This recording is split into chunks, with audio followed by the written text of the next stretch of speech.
trending dan terkini di Dagang News. Tentera Udara di Raja Malaysia kini bersiap sedia mengoperasikan sistem pesawat tanpa pemandu ANKAS, aset baharu berteknologi tinggi kategori Medium Altitude Long Endurance atau MALE-UAS.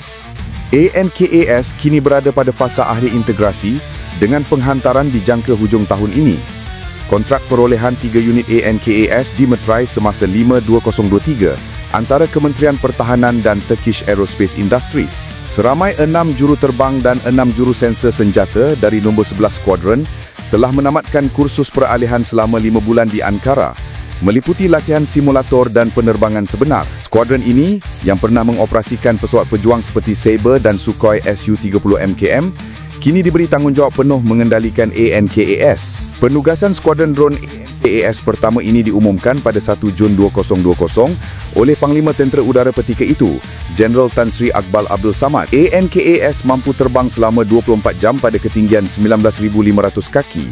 Dilengkapi pelbagai sensor untuk misi pemantauan dan pengawasan strategik. Peningkatan kemahiran senggaraan dalam kalangan anggota TUDM amat penting bagi memastikan kejayaan operasi aset moden ini.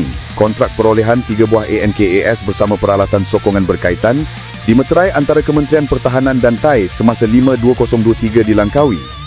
Walaupun perolehan awal tidak melibatkan sistem persenjataan, keupayaan itu dijangka diperoleh melalui pakej tambahan pada masa hadapan. Dengan ANKAS, TUDM melangkah ke era baharu operasi udara tanpa pemandu, memperkukuh pertahanan negara dari angkasa.